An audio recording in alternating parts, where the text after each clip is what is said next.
जय हिंद दोस्तों, स्वागत है आपको मृत्युंजय रिसर्च सेंटर में। आशा कि आप लोग अच्छे होंगे। दोस्तों आज हम लोग एडुटेरिया का बिहार दरोगा प्रीलिम्स का प्रैक्टिस सेट नंबर 8 को प्रैक्टिस करने वाले हैं। और इससे पहले हम 60 प्रैक्टिस सेट पीछे हम करा चुके हैं। अगर आप लोग उसे ना देखे हैं तो ज़रूर देख लीजिए, और उसमें काफ़ी अच्छे अच्छे प्रश्न किए गए हैं दोस्तों, तो आप उसको देखना ज़रूर समझें। और इसमें दोस्तों कुल 100 प्रश्न हैं। तो चलिए हम अपने पहले प्रश्न की ओर बढ़ते हैं। और दोस्तों अगर चैनल पर नए तो इसे आप सब्सक्राइब कर सकते हैं।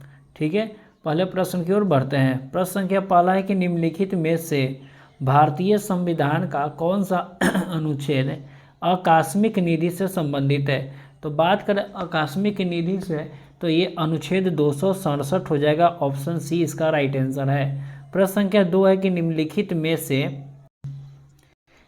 किस आयोग या समिति की सिफारिश पर भारत में अंतर्राज्यीय परिषद की स्थापना की गई है।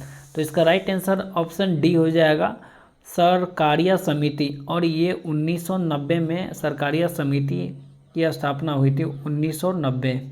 ठीक है, अगले प्रश्न की ओर बढ़ते हैं कि कौन सा संविधान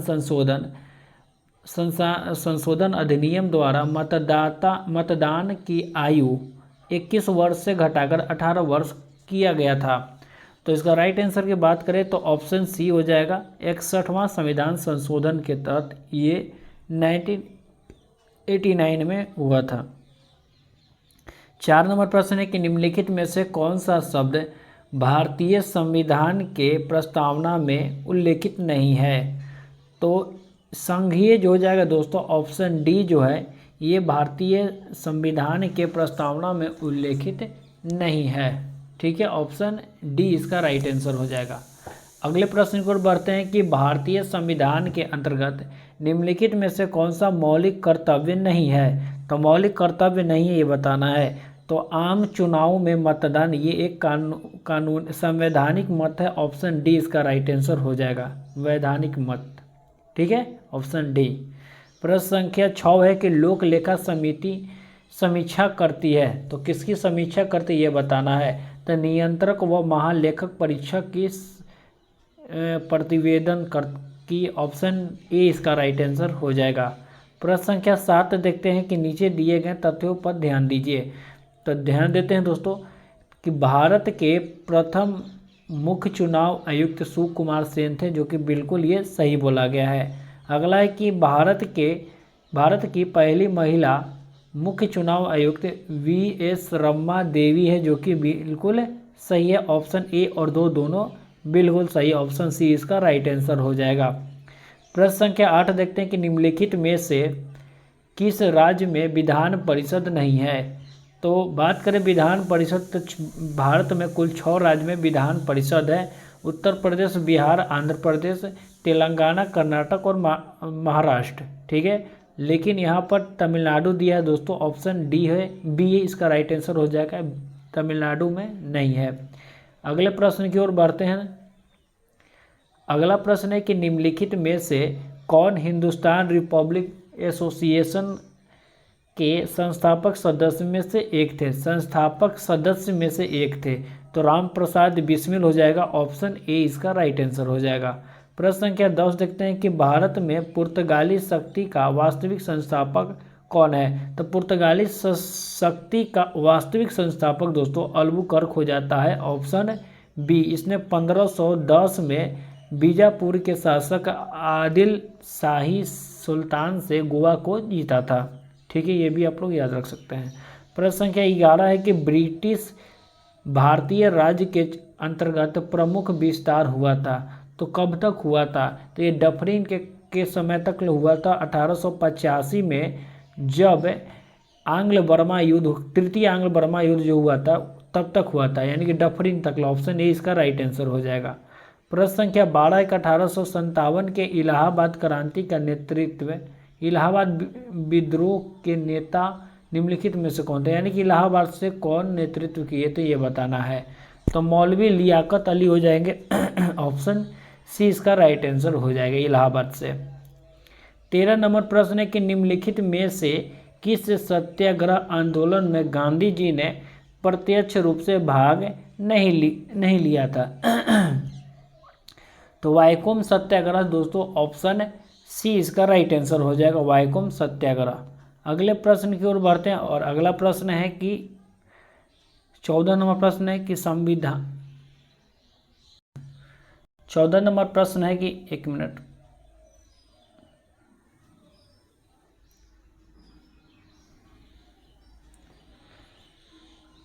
सर्वाधिक ऋग्वैदिक सूक्त किस देवता को समर्पित है? तो सर्वाधिक ऋग्वेद में जो सूक्त है दोस्तों वो इंद्र देव का हो जाएगा, ऑप्शन बी इसका राइट आंसर है। प्रश्न संख्या 15 देखते हैं कि प्राचीन काल में तीर्थकर शब्द संबंधित था। तो तीर्थकर शब्द जो था वो जैन धर्म से संबंधित था, ऑप्शन बी इसका राइट आंसर है। 16 नंबर प्रश्न है कि निम्नलिखित में से कौन सा विद्वान कनिष्क के दरबार में से संबंधित नहीं थे? तो इसका राइट आंसर की बात किया जाए तो पतंजलि हो जाएंगे दोस्तों। पतंजलि शुंग वंश शुंगकालीन विद्वान थे, यानी कि ऑप्शन डी इसका राइट आंसर है। 17 नंबर प्रश्न देखते हैं कि निम्नलिखित राजवंश में किसका उल्लेख संगम साहित्य में नहीं है?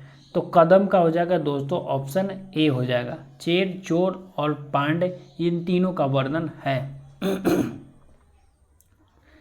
18 नंबर प्रश्न है कि मोहम्मद गौरी को सबसे पहले किसने पराजित किया था? तो मोहम्मद गौरी को सबसे पहले 1178 में, याद रखिएगा, भीम द्वितीय ने पराजित किए थे। तो ऑप्शन बी इसका राइट आंसर है। 19 नंबर प्रश्न देखते हैं कि निम्नलिखित में से किसने प्रसिद्ध कुतुब मीनार का निर्माण में योगदान नहीं दिया था? तो कुतुबुद्दीन ऐबक तो स्टार्टिंग ही किया था इसका बनाना, इल्तुतमिश ने किया था, फिर उसका तुगलक ने, यानी कि ऑप्शन सी हो जाए। गयासुद्दीन तुगलक ने इसमें कोई योगदान नहीं दिया था। 20 नंबर प्रश्न है कि कृषकों की सहायता के लिए किस मध्यकालीन भारतीय शासक ने कबूलियत और एवं पट्टा व्यवस्था प्रारंभ किया था? तो बात करें एक मिनट दोस्तों, कबूलियत और पट्टा जो व्यवस्था तो वो शेरशाह सूरी द्वारा स्थापित किया गया था और प्रारंभ किया गया था, ऑप्शन सी इसका राइट आंसर है। प्रश्न संख्या 21 देखते हैं कि निम्नलिखित में से किस शासक ने तीर्थ यात्रा कर समाप्त कर दिया था? यानी कि किसने समाप्त किया, तो ये बताना, तो ये अकबर ने किया था, ऑप्शन ए इसका राइट आंसर हो जाएगा। ठीक है, अगले प्रश्न 22 नंबर है कि विश्व स्वास्थ्य संगठन का मुख्यालय कहाँ है? तो विश्व स्वास्थ्य संगठन का मुख्यालय जेनेवा में हो जाएगा दोस्तों, ऑप्शन जेनेवा, ऑप्शन डी इसका राइट आंसर है। प्रश्न संख्या 23 है कि भारत का स्टैच्यू ऑफ यूनिटी किस राज्य में है? तो statue of unity Sardar Vallabh भाई पटेल जी का मूर्ति है और ये 182 मीटर का हो जाएगा दोस्तों, ये भी आप लोग याद रखिएगा, 182 मीटर ऊंची है और ये गुजरात में हो जाएगा, ऑप्शन ए इसका राइट आंसर है। ठीक है, और इसका शिल्पकार पूछें तो राम सुतार इसका शिल्पकार थे। ठीक है, प्रश्न संख्या 24 है कि बुकर पुरस्कार जीतने वाली पहली भारतीय महिला कौन है? तो अरुंधति रॉय हो जाएगा, ऑप्शन सी इसका राइट आंसर हो जाएगा। और ये नहीं, एक मिनट, ये इनको 1997 में मिला था। ठीक है, 2006 में नहीं, 1997 में मिला था। ठीक है, किरण देसाई को 2006 में मिला था। ठीक है, प्रश्न संख्या 25 है कि विश्व मरुस्थलीय और सूखा रोकथाम दिवस किस दिन मनाया जाता है? तो ये 17 जून को मनाया जाता है, ऑप्शन सी इसका राइट आंसर हो जाएगा। 22 अप्रैल को पृथ्वी दिवस मनाता है, याद रखिएगा। 5 जून को पर्यावरण दिवस मनाया जाता है, विश्व पर्यावरण दिवस। और 22 मई को अंतर्राष्ट्रीय जैव विविधता दिवस। तो यहाँ सब ध्यान रखने वाला प्रश्न है। 26 नंबर प्रश्न है कि अंतर्राष्ट्रीय परमाणु ऊर्जा एजेंसी IAEA की स्थापना किस वर्ष की गई थी? तो ये 1957, यानी कि ऑप्शन डी इसका राइट आंसर हो जाएगा। प्रश्न संख्या 27 है कि वारिल लोक चित्रकला किस राज्य का लोक कला के रूप में है? तो वारिल जो हो जाएगा ये महाराष्ट्र का है, ऑप्शन ए इसका राइट आंसर है। प्रश्न संख्या 28 है कि भारत के पहले सकल परमाणु परीक्षण यानी कि न्यूक्लियर टेस्ट का कोड नाम क्या था? तो ये स्माइलिंग बुद्धा हो जाएगा दोस्तों 18 मई, आप लोग डेट याद रखिएगा साथ में ईस्वी भी, 18 मई 1974 को, 18 मई 1974 को स्माइलिंग बुद्धा, ऑप्शन बी इसका राइट आंसर है। प्रश्न संख्या 29 है कि निम्नलिखित में से कौन सा राज्य दंडकारण्य क्षेत्र का भाग नहीं है। तो ओडिशा, आंध्र प्रदेश, छत्तीसगढ़ में दंडकारण्य का जो पठार है ये फैला हुआ है, लेकिन ऑप्शन सी दोस्तों ये कर्नाटक के तरफ नहीं है। ठीक है, ऑप्शन सी इसका राइट आंसर हो जाएगा। कर्नाटक में बताइए कौन सा पठार है, आप लोग बता सकते हैं। ठीक है, प्रश्न संख्या 30 है कि भारत में पहली वन महोत्सव कब शुरू किया गया था। तो 1950 में ये शुरू किया गया था, ऑप्शन ए इसका राइट आंसर है। 31 नंबर प्रश्न है कि निम्नलिखित में से कौन सा दूध देने वाली गाय की एक देसी नस्ल है। तो लाल सिंधी हो जाएगा, ऑप्शन बी इसका राइट आंसर है। ठीक है, अगले प्रश्न 32 नंबर पर आ चुके हैं दोस्तों। 32 नंबर है कि भारत का प्रथम राष्ट्रीय समुद्री पार्क स्थित है। तो ये कहाँ पर स्थित है, तो कच्छ के खाड़ी में, ऑप्शन ए इसका राइट आंसर है। प्रथम राष्ट्रीय समुद्री पार्क पूछेगा तो याद रखिएगा कच्छ की खाड़ी में 1982 में इसकी स्थापना हुई थी। प्रश्न संख्या 33 है कि राष्ट्रमंडल खेल 2022 में स्वर्ण पदक जीतने वाले जेरेमी लालरिनुंगमा का संबंध किस खेल से है। तो ये मणिपुर की, इनका ऐसे भी संबंध रखिएगा, मणिपुर से ये है, और ये भारोत्तोलन यानी वेट लिफ्टिंग यानी कि ऑप्शन सी इसका राइट आंसर हो जाएगा, भारोत्तोलन। प्रश्न संख्या 34 है कि यूएस ओपन 2022 पुरुष एकल का खिताब किस खिलाड़ी ने जीते हैं। तो कार्लोस अल्कराज। ठीक है, याद रखिएगा ऑप्शन डी कार्लोस अल्कराज। प्रश्न संख्या 35 पर है कि स्वच्छ सर्वेक्षण रिपोर्ट 2022 के अनुसार इंदौर लगातार छठे वर्ष सबसे स्वच्छ घोषणा किया गया है। दूसरे और तीसरे स्थान पर किस शहर को स्वच्छ घोषित किया गया है, यानी कि दूसरे और तीसरे को बताना है। तो दूसरा पर सूरत हो जाएगा और तीसरा पर नवी मुंबई, यानी कि ऑप्शन ए इसका राइट आंसर है। प्रश्न संख्या 36 है कि इंटरपोल महासभा का बैठक 2022 में कहाँ हुआ था। तो ये नई दिल्ली में हो जाएगा, ऑप्शन बी है। और याद रखिएगा ये 90वां बैठक है, ये भी याद रखिएगा। ठीक है, इससे पहले 1997 में भी इंटरपोल का मेजबानी भारत कर चुका है। 1997 के बाद 2022 में सीधा कर रहा है। ठीक है, प्रश्न संख्या 37 है कि राष्ट्रीय जल पुरस्कार 2022 से पूर्वी जोन के किस जिले को सम्मानित किया गया है। तो पूर्वी जोन की बात करें यानी कि पूर्वी चंपारण, बिहार, ऑप्शन ए इसका राइट आंसर है। ठीक है, अगले प्रश्न की ओर बढ़ते हैं। प्रश्न संख्या 38 है कि चिकित्सा के क्षेत्र में नोबेल पुरस्कार से सम्मानित स्वांतो पावो का संबंध किस देश से है। तो ये स्वीडन के थे, ऑप्शन डी। हालांकि नोबेल पुरस्कार अभी लेटेस्ट में सबको मिल चुका है 2023 वाला, उसको याद करना भी ज़रूरी है। ठीक है, 2022 को याद रखना भी जरूरी है और 2023 को तो जरूर ही याद रखना है अब। ठीक है, प्रश्न संख्या 39 है कि उदार शक्ति सैन्य अभ्यास भारत और किन देशों के मध्य आयोजित हुआ है। तो उदार शक्ति भारत और मलेशिया का, ऑप्शन सी इसका राइट आंसर है। और ये एयरफोर्स का हो जाएगा दोस्तों। एयरफोर्स का अभी हाल फिलहाल में एक न्यूज़ है कि उसका जो ध्वज है वो चेंज हो चुका है। ठीक है, तो उस पर हम वीडियो लाएंगे। ठीक है, 40 नंबर प्रश्न है कि अंतर्राष्ट्रीय बौद्ध संपदा सुरक्षा सूचकांक 2022 में भारत का स्थान कौन सा रहा है। तो भारत का इसमें 43 स्थान रहा है, ऑप्शन डी इसका राइट आंसर है। 41 नंबर प्रश्न है कि लीव नो वन बिहाइंड विषय 2022 निम्नलिखित में से कौन सा देश दिवस मनाया गया है। ये जो थीम है वो किस दिवस का है। ठीक है, तो याद रखिएगा इसका राइट आंसर हो जाएगा विश्व खाद्य दिवस हो जाएगा। ठीक है, ऑप्शन डी इसका राइट आंसर है, विश्व खाद्य दिवस 16 अक्टूबर को। प्रश्न संख्या 42 है कि सालबुग वेटलैंड रिजर्व किस राज्य में या केंद्र शासित प्रदेश में है।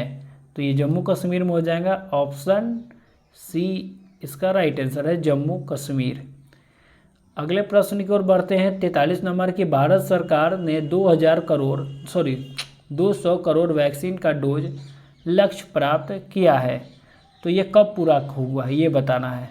ठीक है, तो ऑप्शन बी हो जाएगा 17 जुलाई 2022 को। और स्टार्ट कब हुआ था ये जरूरी है, तो 16 जनवरी 2021 को याद रहेगा। 16 जनवरी को स्टार्ट हुआ था और 17 जुलाई को समाप्त हुआ है, और 2021 में, और ये 2022 में।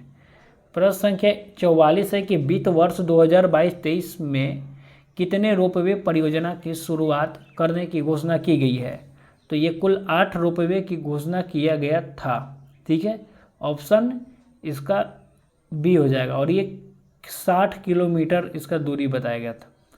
ठीक है, 45 नंबर प्रश्न है कि तमिलनाडु सरकार ने किसके जन्मदिन को समानता दिवस के रूप में मनाने की घोषणा किया गया है, तो ऑप्शन बी हो जाए, डॉक्टर भीमराव अंबेडकर के जन्मदिन पर।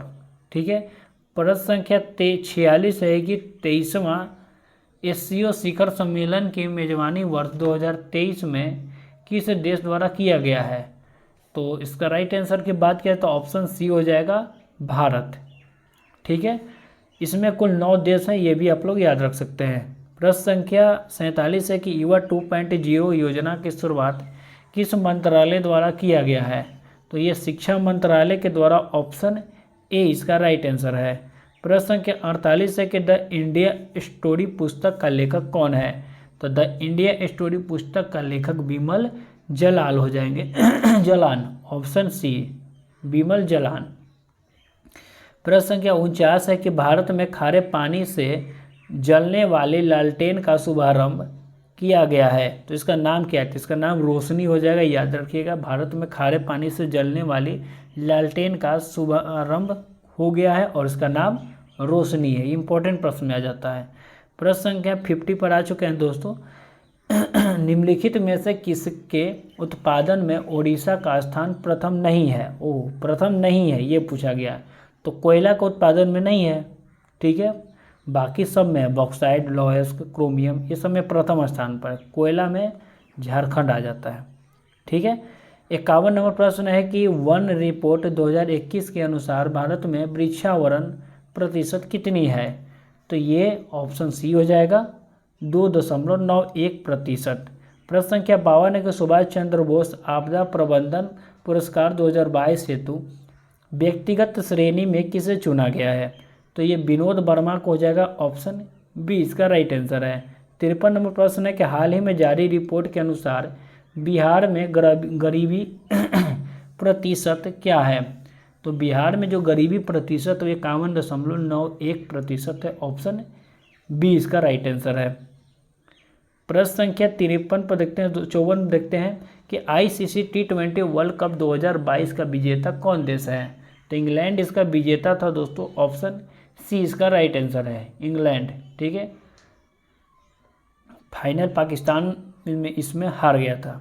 ठीक है, तो विजेता पाकिस्तान था। निम्नलिखित में से किसे संयुक्त राष्ट्र के जलवायु प्रमुख के रूप में चुना गया है, तो संयुक्त राष्ट्र के जलवायु प्रमुख के रूप में किसे चुना गया ये बताना है, तो साइमन स्टील को चुना गया, ऑप्शन बी इसका राइट आंसर हो जाएगा। 56 नंबर प्रश्न देखते हैं कि अंतर्राष्ट्रीय पर्वत दिवस मनाया जाता है, तो ये कब मनाया जाता है, तो 11 दिसंबर को मनाया जाता है। 57 नंबर प्रश्न देखते हैं कि मेजर ध्यानचंद खेल रत्न अवार्ड 2022 से किसे सम्मानित किया गया है, तो ये हो जाएगा शरत कमल अंचता, ऑप्शन सी इसका राइट आंसर है। प्रश्न संख्या 58 है कि पिंडार निम्नलिखित में से किसकी सहायक नदी है, तो पिंडार अलकनंदा की हो जाएगा दोस्तों, और पिंडार अलकनंदा और पिंडार जहाँ मिलता है उसे संगम को कर्ण प्रयाग कहते हैं, ये भी आप लोग याद रखिएगा, कर्ण प्रयाग। प्रश्न संख्या 59 है कि केंद्रीय मृदा संरक्षण बोर्ड का गठन किस वर्ष किया गया था, तो 1953 में किया गया था केंद्रीय मृदा संरक्षण बोर्ड का। प्रश्न संख्या 60 है कि प्रमुख एल्युमिनियम कंपनी नालकोम की स्थापना किस देश के सहयोग से किया गया था, तो नालकोम की स्थापना जो किया गया था वो फ्रांस के सहयोग से किया था, ऑप्शन ए। और बाल को पूछ देगा तो रूस, माल को पूछ देगा तो इटली, ठीक है, और वेदांता पूछ देगा तो जर्मनी। ये सब आप लोग याद रखिएगा, ठीक है। प्रश्न संख्या 61 है कि भारत की जलवायु समुद्री सीमा जलीय या सीमा के साथ कितने देश जुड़ता है? तो कुल 7 देश हैं, इसको आप लोग याद रखिएगा, ठीक है। प्रश्न संख्या 62 है कि ग्रीनलैंड द्वीप स्थित है? तो ग्रीनलैंड द्वीप है आर्कटिक महासागर है, ऑप्शन सी इसका राइट आंसर है। प्रश्न संख्या 63 है कि शिमला, मसूरी, मनाली आदि किस हिमालय का भाग है? किस हिमालय का भाग है? तो ये लघु हिमालय का हो जाएगा, ऑप्शन सी। प्रश्न संख्या 64 है कि भारत तथा म्यांमार में कौन सा दर्रा जोड़ता है? तो भारत और म्यांमार को तुजू दर्रा जोड़ता है, ऑप्शन ए इसका राइट आंसर है। प्रश्न संख्या 65 है कि राकापोसी पर्वत कहाँ है? तो राकापोसी पर्वत वर्तमान में तो पाकिस्तान में हो जाएगा, ऑप्शन बी, ठीक है। नामचा बरवा कहाँ है? तो ये चीन में है, ठीक है। 66 नंबर प्रश्न देखते हैं कि निम्नलिखित में से कौन सा अपवर्तनांक का मात्रक है? तो अपवर्तनांक का कोई मात्रक नहीं होता है, तो ऑप्शन डी इसका राइट आंसर है। प्रश्न संख्या 67 देखते हैं कि वोल्ट मीटर का उपयोग किसके मापने में किया जाता है? तो वोल्ट मीटर का प्रयोग हम लोग विभवांतर मापते हैं, ऑप्शन सी इसका राइट आंसर है। 68 नंबर प्रश्न देखते हैं कि किसी गतिशील वस्तुओं को गतिज ऊर्जा किस पर निर्भर करती है?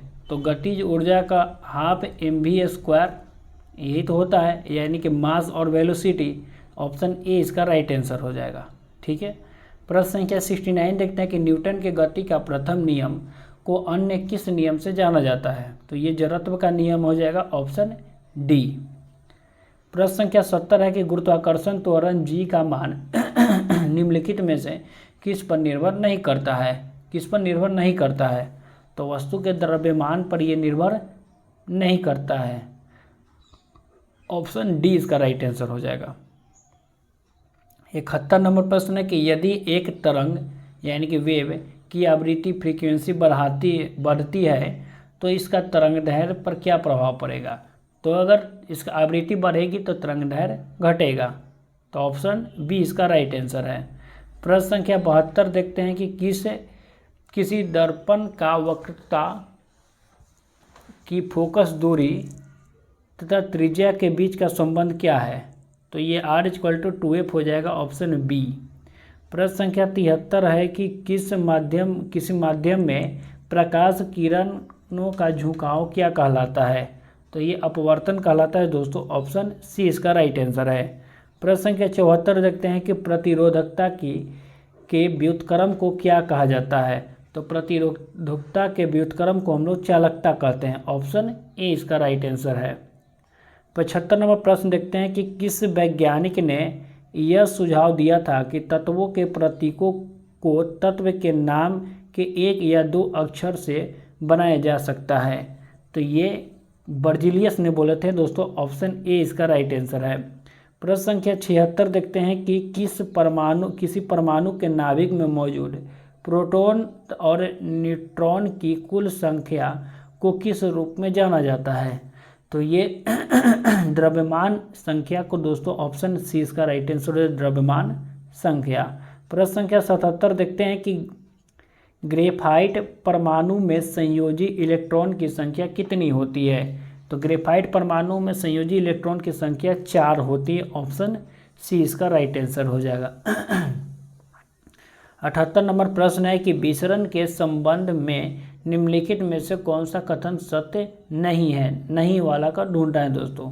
तो देखिए कौन नहीं है, तो गैसों का विसरण की दर उसके आयतन पर निर्भर करती है, जो कि ये गलत है, आयतन पर निर्भर नहीं करती है, ऑप्शन ए ही इसका राइट आंसर हो जाएगा, यानी कि ऑप्शन ए ही इसका गलत है, इसलिए राइट आंसर हो जाएगा, ठीक है। 79 नंबर प्रश्न देखते हैं कि क्षार के गुणों के संबंध में निम्नलिखित में से कौन सा कथन सत्य है? ठीक है, तो क्षार जो होता है लाल को लिटमस को नीले में बदल देता है, जो कि बिल्कुल सही है। स्वाद में कड़वा होता है, बिजली का संचालित करती है, इसका ये भी ठीक है। ऑप्शन डी इसका राइट आंसर हो जाएगा। सत्य, सभी कथन सत्य है। प्रश्न संख्या 80 देखते हैं कि आधुनिक आवर्त सारणी की के बाईं ओर स्थित एकमात्र गैस अधातु कौन है? तो ये हाइड्रोजन हो जाएगा। ऑप्शन बी इसका राइट आंसर है। 81 नंबर प्रश्न देखते हैं कि निम्नलिखित में से किसका उपयोग जल के अस्थायी कठोरता को दूर करने के लिए किया जाता है? तो ये धोने वाला सोडा, यानी कि ऑप्शन डी इसका राइट आंसर हो जाएगा। धोवन सोडा, सोडियम कार्बोनेट भी इसको कहते हैं। प्रश्न संख्या 82 कि निम्नलिखित में से किसे पानी में घोलने पर जिप्सम में परिवर्तन हो जाता है? तो किसे पानी में घोलने पर जिप्सम में परिवर्तन हो जाता है? कैल्शियम सल्फेट इसका राइट आंसर हो जाएगा। ऑप्शन सी इसका राइट आंसर है। प्रश्न संख्या 83 देखते हैं कि स्टेनलेस स्टील के लिए निम्नलिखित में से किस धातु को क्रोमियम के साथ मिलाया जाता है? तो क्रोमियम के साथ निकेल और लोहा को मिलाया जाता है। ऑप्शन ए इसका राइट आंसर हो जाएगा। 84 नंबर प्रश्न देखते हैं कि निम्नलिखित में से कौन सा मकड़ियों के अध्ययन से संबंधित है? तो मकड़ियों के अध्ययन को आर्कोनोलॉजी कहते हैं, आर्कोनोलॉजी। साइक्नोलॉजी कहते हैं कुत्तों के अध्ययन के, याद रखिएगा, साइनोलॉजी कुत्तों के अध्ययन को। एपिकोलॉजी कहते हैं मधुमक्खी के अध्ययन को, ठीक है। और आर्कियोलॉजी याद आप लोग कमेंट में बताइए, ठीक है, आर्कियोलॉजी। प्रश्न संख्या 85 है कि पेशीय ऊतक कितने प्रकार के होते हैं? तो पेशीय ऊतक 3 प्रकार के होते हैं, रेखीय, आरेखीय और हृदय पेशीय, ठीक है। ऑप्शन बी इसका राइट आंसर है। 86 नंबर प्रश्न है कि एक ही प्रजाति की विभिन्न आबादियों के बीच अनुवांशिक भिन्नता को क्या कहते हैं? तो ऑप्शन डी हो जाएगा, अनुवांशिक विविधता। Option D. 87 नंबर प्रश्न है कि जंतु के सबसे बड़ा समूह कौन सा है? तो याद रखिएगा आर्थ्रोपोडा है दोस्तों सबसे बड़ा, और ये लगभग 2/3 में है, ठीक है, आर्थ्रोपोडा। प्रश्न संख्या 88 है कि स्तनधारियों के हृदय में कितने प्रकोष्ठ होते हैं? तो कुल 4 प्रकोष्ठ होते हैं। ऑप्शन डी इसका राइट आंसर, 2 अलिंद और 2 निलय। प्रश्न संख्या 89 है कि सेब का फल का लाली का कारण क्या है? तो एंथ्रोसाइनिन हो जाएगा दोस्तों, याद रखिएगा एंथ्रोसाइनिन, ठीक है। Option C. प्रश्न संख्या 90 है कि जीवन चक्र की दृष्टि से पौधों का सबसे महत्वपूर्ण भाग कौन है? तो पौधों का सबसे महत्वपूर्ण भाग बताएं जीवन चक्र की दृष्टि से, तो पुष्प ही हो जाएगा। Option C. देखिए सबसे छोटा पुष्प बुल्फिया हो जाएगा, सबसे छोटा कोशिका माइकोप्लाज्मा हो जाएगा, ठीक है। सबसे छोटा गुणसूत्र पूछा गया दोस्तों, तो सबसे छोटा जो गुणसूत्र हो जाएगा वो शैवाल हो जाता है। तो ऑप्शन ए और इसका बी, आप लोग खुद से इसको मैच कर सकते हैं। प्रश्न संख्या 92 देखते हैं कि निम्नलिखित में से किसे समिति के संबंध मुद्रा आपूर्ति की अवधारणा से है? तो मुद्रा आपूर्ति की अवधारणा वाई रेड्डी समिति। ऑप्शन ए इसका राइट आंसर है। प्रश्न संख्या 93 देखते हैं कि रुपए में परिवर्तनीयता का तात्पर्य क्या है? तो रुपए में परिवर्तनीयता का मतलब है कि रुपए को अन्य मुद्रा में परिवर्तन करने हेतु अनुमति। ऑप्शन बी इसका राइट आंसर है। प्रश्न संख्या 94 है कि किस वर्ष भारतीय रिजर्व बैंक का राष्ट्रीयकरण हुआ था? तो 1949 में हुआ था। ऑप्शन सी इसका राइट आंसर है। प्रश्न संख्या 95 देखते हैं कि 8 मूल उद्योगों के सूचकांक में निम्नलिखित में से किसको सर्वाधिक महत्व है? तो कोयला को हो जाएगा दोस्तों। ऑप्शन नहीं, रिफाइनरी उत्पादन। ऑप्शन डी इसका राइट आंसर है। 96 नंबर आप लोग खुद से कीजिए, हम इसका आप लोगों को आंसर बता देते हैं। 1845। अगर नहीं इसको हो पता है तो टेलीग्राम पर हम इसको आंसर प्रोवाइड करवा देंगे, आप लोग कमेंट सिर्फ कर दीजिएगा कि कौन प्रश्न में प्रॉब्लम आ रहा है, ठीक है। 98 का 12 दिन हो जाएगा। 99 का हम लोग देख लेते हैं दोस्तों। 99 का हो जाएगा 150। Option D. 100 का ऑप्शन बी। कैसा लगा कमेंट में ज़रूर बताइए। अच्छा लगा तो लाइक शेयर सब्सक्राइब कर दीजिए, और चैनल पर अगर नए हैं तो बेल आइकन को भी दबा कर जाइएगा, क्योंकि समय पर नोटिफिकेशन मिल सकते हैं। तो चलिए मिलते हैं अगले वीडियो में, तब तक के लिए जय हिंद जय भारत।